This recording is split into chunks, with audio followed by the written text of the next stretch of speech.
चलाता रहा। आज तक गाजीपुर में उस जमीन पर नहीं पहुंचा जो मुख्तार ने कब्जा की थी, और मुख्तार का जनाजा निकलने से पहले नारे लगाती इस भीड़ को देखिए, ये वही भीड़ थी जो मुख्तार के लिए मजबूत किले की दीवार का काम करती, और इसके होते मुख्तार गुनाह की दुनिया में आगे बढ़ता रहा। लेकिन मुख्तार को उसके किए की सजा में कम से कम एक केस में आज के सीएम योगी ने सालों पहले कहा था कि मैं आऊंगा तो न्याय करूंगा। माननीय योगी जी ने तुरंत फोन किया था मेरे परिवार को, मैं तो जेल में था, और उन्होंने खबर ली थी, कहा था मैं आऊंगा तो न्याय करूंगा। आज किया उन्होंने।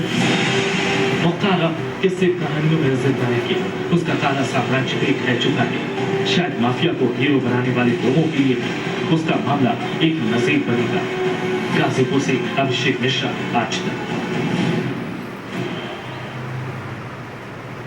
हम आपको दिखाते हैं मुख्तार के गुनाहों की साम्राज्य की एक एक कड़ी जिसने उसे कुख्यात बना दिया था। आइए कुछ और आपको जानकारी देते हैं ग्राफिक्स के माध्यम से। मुख्तार की जो क्राइम कुंडली है, उम्र 61 साल, कुल केसेस कितने 65, ये तो ऑफिशियल हैं, बहुत सारे तो डरा धमकाकर छोड़ दिया गया। हत्या के केस कितने 16 रजिस्टर्ड हैं। पहला केस 15 साल की उम्र में ही हो गया था। सजा 8 केसेस में मिली थी, बाकी में अभी चल रही थी। उम्र कैद 2 में मिली थी 2 बार। पहली सजा 23 सितंबर 2022 को सुनाई गई, यानी सोचिए कितने अरसे बाद। 88 में पहला मर्डर करता और अब जाकर सुनाई गई थी। आखिरी सजा 13 मार्च 2024 को, जेल में बंद 2005 से, लगभग 19 साल मान लीजिए। 19 साल से जेल में रहा, लेकिन जेल से साम्राज्य और राजनीति का जो गठजोड़ है, उसका कनेक्शन है, वो चलता रहा। और परिवार पर कुल केसेस कितने 100 से ज्यादा, शतक से ज्यादा 101 अकेले मुख्तार अंसारी पर ही 65 मामले दर्ज थे। इसमें ऐसे से लेकर बहुत संगीन जो जुर्म था वो भी 6 केसेस दर्ज अफजाल अंसारी पर, यानी कि इसके भाई पर, मुख्तार अंसारी का भाई अफजाल अंसारी। आप देख लीजिए दूसरा जो भाई, 3 केसेस दर्ज है, सिबतुल्लाह इमरान इन पर भी 8 केसेस दर्ज है। अब्बास अंसारी पर, मुख्तार अंसारी का जो बड़ा बेटा अब्बास, इस वक्त जेल में बंद है, वो परोल उसको नहीं मिला। उमर अंसारी जो मुख्तार अंसारी का छोटा बेटा है, 6 केसेस इस पर भी रजिस्टर्ड है। हालांकि ये आखिरी वक्त में, सुबोधे खाक के वक्त में दफन जब किया गया, इसकी मौजूदगी थी। निखत मुख्तार अंसारी की बहू रही, 1 केस इस पर भी रजिस्टर्ड है। और वहीं इसकी पत्नी की अगर बात कर लें, अफशा अंसारी की, वो फरार चल रही है, वो जनाजे में भी शामिल नहीं हुई। ये है क्राइम कनेक्शन। 15 वर्ष की उम्र में उसके खिलाफ पहला मुकदमा होता है, और उसके बाद वो गुनाहों की डगर पर ऐसा निकल पड़ा कि वापसी के सारे रास्ते बंद हो गए। और जिसकी दुहाई दी जाती थी कि खानदान में इतने लोग हैं जिन्होंने देश का काम किया, सवाल ये है खानदान ने ये किया, आपने क्या किया? मौत के वक्त जितनी उसकी उम्र नहीं थी, उससे ज्यादा तो उस पर केसेस दर्ज थे। 2 बार उम्र कैद हो चुकी, कितने साल की सजा हो चुकी थी कि 3 जन्म भी कम पड़ते। सियासत से गुनाह तक के मुख्तार के सफर पर हमारे स्पेशल रिपोर्ट दिखाते हैं, और सरकारों ने किस तरह से इसको संरक्षण दिया, ये भी सवाल करें। लेकिन उसके पहले 6 तस्वीरें आपको हम दिखा देते हैं, किस तरह से व्हील चेयर पर आखिरी जो इसका लम्हा था।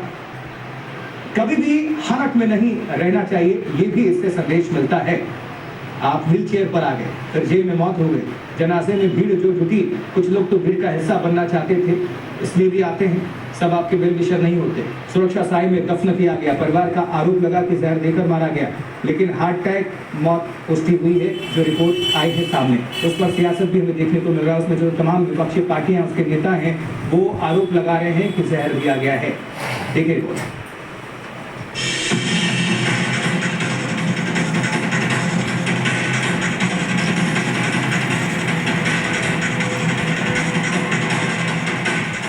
पूर्वांचल में जिसका गढ़ था, जिसकी तूती पूरे यूपी में बोलती थी, जो गुनाह से लेकर सियासत तक वहां पर दखल रखता था और लखनऊ के सियासी गलियारों तक में बेखौफ घूमता था, वो मुख्तार दुनिया से रुखसत हो गया।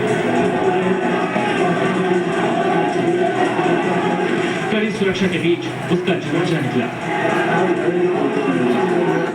और इस मौके पर ये जानने में दिलचस्पी सबको होगी कि उसके मुख्तार ने आखिर 15 साल की उम्र में पहला गुनाह क्यों कर डाला।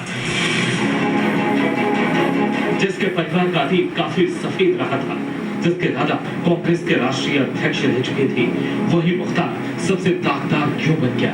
माफिया गैंगस्टर जैसे नाम उसके साथ क्यों चस्पा हो गया? मुख्तार अंसारी का परिवार राजनीतिक तौर पर काफी सक्रिय था। उनके दादा मुख्तार अहमद अंसारी स्वतंत्रता सेनानी बताए जाते हैं, इसके साथ ही साथ वो कांग्रेस के अध्यक्ष भी रहे। इसके अलावा उनके पिता सुभान अल्लाह अंसारी भी